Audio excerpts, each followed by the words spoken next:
Puji Tuhan, salam sejahtera buat kita semua dimanapun Bapak Ibu Saudara berada, khususnya buat keluarga besar GPDI El Shaddai Magelang. Hari ini kita ada di Renungan 79 lagi untuk sama-sama kita mau merenungkan firman Tuhan yang akan memberikan kekuatan dan yang akan meneguhkan iman percaya kita kepada Tuhan.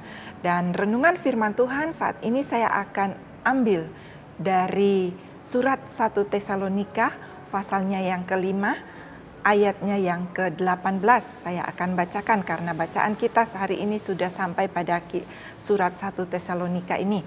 Dan saya akan bacakan berkata demikian, 1 Tesalonika 5 ayatnya yang ke-18. Mengucap syukurlah dalam segala hal, sebab itulah yang dikehendaki Allah di dalam Kristus Yesus bagi kamu. Mengucap syukur dalam segala hal, inilah yang Rasul Paulus nasihatkan kepada jemaat yang ada di Tesalonika untuk supaya mereka dapat melakukan setiap apa yang menjadi kehendak Tuhan dalam hidup mereka. Karena dengan mengucap syukur dalam segala hal ini adalah kehendak Tuhan bagi setiap orang yang percaya kepadanya. Nah, Bapak Ibu Saudara, ada banyak orang percaya atau anak-anak Tuhan yang menganggap bahwa mengucap syukur ini adalah satu hal yang sangat mudah buat mereka lakukan. Kenapa? Karena mudah dilakukan, mereka berpikir mudah untuk dilakukan tetap karena tidak memiliki modal apapun, hanya dengan mengucapkannya saja. Namun kenyataannya, mengucap syukur ini adalah satu hal atau satu perkara yang sulit dilakukan. Jangankan dalam kondisi susah atau berbeban berat atau pada saat dia menghadapi persoalan hidup. Pada saat segala sesuatu dalam keadaan baik saja, ada orang-orang yang sulit untuk mengucap syukur. Ada orang-orang yang sengaja lupa untuk mengucap syukur. Dan itu sebabnya renungan saat ini saya memberi tema mudah tapi sulit dilakukan. Nah, Bapak Ibu Saudara yang kekasih di dalam Tuhan, mengucap syukur ini kadang sulit untuk kita lakukan. Padahal kalau kita perhatikan makna dari bersyukur ini, makna dari mengucap syukur ini, ada beberapa hal yang dapat kita lihat. Yang pertama adalah maknanya adalah kita dapat mengakui kedaulatan Tuhan dalam kehidupan kita. Dan yang kedua adalah kita mengetahui keberadaan Allah kita. Karena kita punya Allah yang hidup, Allah yang berdaulat atas hidup kita. Dan yang berikutnya adalah kita menerima keadaan kita yang seutuhnya.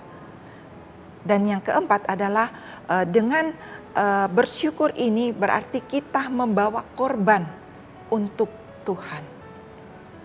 Dan dengan bersyukur juga kita bersepakat dengan Tuhan. Jadi Bapak Ibu Saudara, ucapan syukur adalah hal yang begitu penting dalam kehidupan orang percaya.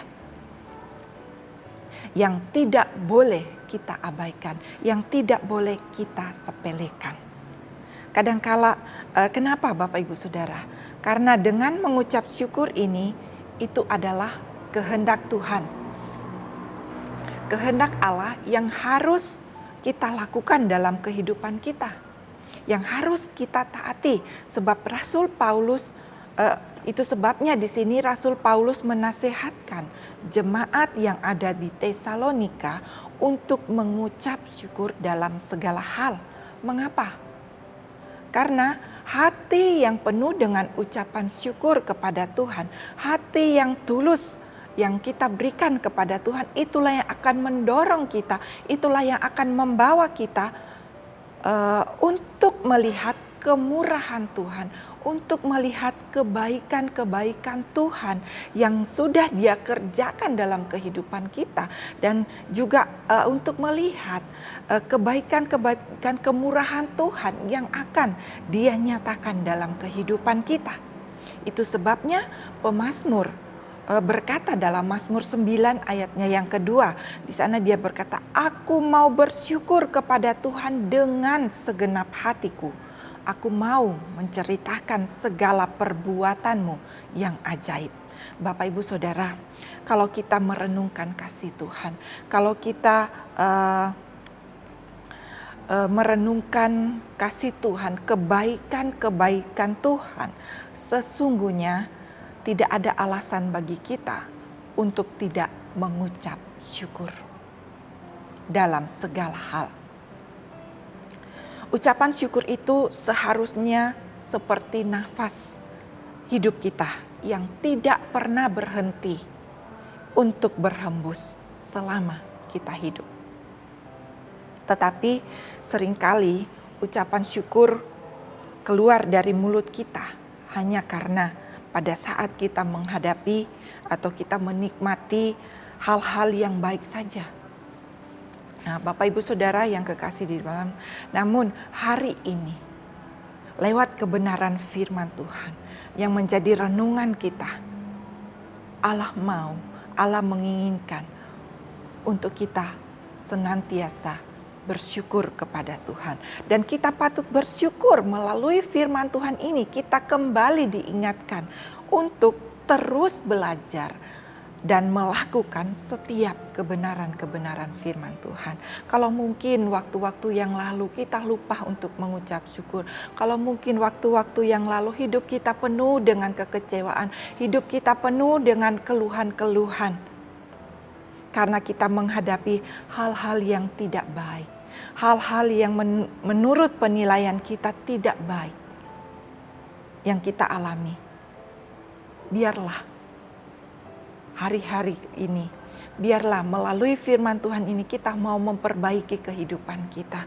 Kita mau melakukan apa yang Tuhan kehendaki dalam hidup kita.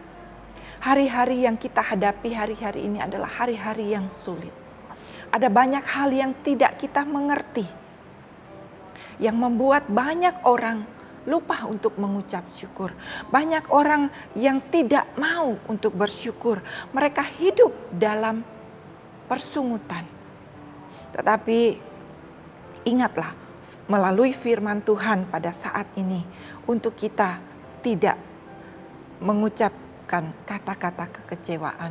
Untuk kita tidak bersungut-sungut dalam segala hal. Dalam kita menghadapi persoalan hidup kita, dalam kita menjalani hidup ini, dalam kita menjalani hari-hari yang sulit ini. Mengapa? Jangan sampai kita menyalahkan Tuhan seperti bangsa Israel. Biarlah kita mau hidup dalam ucapan syukur karena dalam hal yang baik atau buruk, di saat kita berhasil, di saat kita dalam kegagalan mungkin, dalam saat kita sakit, di saat kita sehat, semuanya itu adalah kehidupan yang Tuhan berikan dalam kehidupan kita. Dan itu sebabnya apapun yang terjadi dalam kehidupan kita, firman Tuhan katakan di dalam Roma pasalnya yang ke-8, ayatnya yang ke-28 di sana berkata, semuanya itu akan mendatangkan kebaikan dalam kehidupan kita. Saya akan bacakan di dalam Roma pasalnya yang ke-8 ayatnya yang ke-28 di sana berkata, kita tahu sekarang bahwa Allah turut bekerja dalam segala sesuatu untuk mendatangkan kebaikan bagi mereka yang mengasihi Dia, yaitu bagi mereka yang terpanggil sesuai dengan rencana Allah. Hidup kita sebagai orang-orang yang percaya kepada Tuhan ada dalam rencananya Tuhan. Dan segala sesuatu yang terjadi dalam kehidupan kita itu akan mendatangkan kebaikan buat kita. Itu sebabnya biarlah kita mau tetap hidup dengan mengucap syukur dalam segala hal. Apapun keadaan kita hari-hari ini, satu hal yang menjadi pengharapan kita sebagai anak-anak Tuhan adalah kita mau tetap mengucap syukur dalam segala hal. Kiranya Tuhan akan menolong kita semua, karena dengan mengucap syukur ini adalah merupakan perintah Tuhan atau kehendak Tuhan yang harus kita taati. Tuhan kiranya menolong kita semua. Puji Tuhan. Mari kita mau berdoa kepada Tuhan pada saat ini. Bapa yang ada di dalam sorga, saat ini kami bersyukur buat kasih setia Tuhan, kemurahan Tuhan yang masih kami boleh rasakan dalam kehidupan kami sebagaimana kami boleh ada saat ini. Biarlah Tuhan, sore hari ini kami bersyukur kiranya Tuhan yang akan terus memberikan kami kekuatan untuk kami dapat hidup senantiasa mengucap syukur dalam segala hal. Apapun yang terjadi dalam kehidupan kami hari-hari ini, biarlah Tuhan terus ajar kami untuk tahu mengucap syukur dalam segala hal. Kiranya Tuhan, Engkau yang akan menguatkan kami, Roh Kudus yang akan memampukan kami untuk kami dapat menjalani hari-hari yang ada di depan kami, untuk kami hidup terus dalam ucapan syukur. Terima kasih banyak Bapa di dalam surga. Engkau memberkati setiap umat-umat-Mu dimanapun mereka berada. Apapun yang sedang mereka hadapi hari-hari ini. Biarlah Tuhan, penyertaan Tuhan akan terus menyertai, perlindungan Tuhan akan menjadi bagian mereka. Dan biarlah Tuhan juga taruh ucapan syukur di dalam segala hal dalam hidup mereka Tuhan. Terima kasih banyak Bapa di dalam surga. Terima kasih kami mengucap syukur buat hari yang Tuhan berikan. Dan kami serahkan seluruh kehidupan kami dalam pimpinan-Mu. Di dalam nama Tuhan Yesus Kristus. Haleluya. Amin.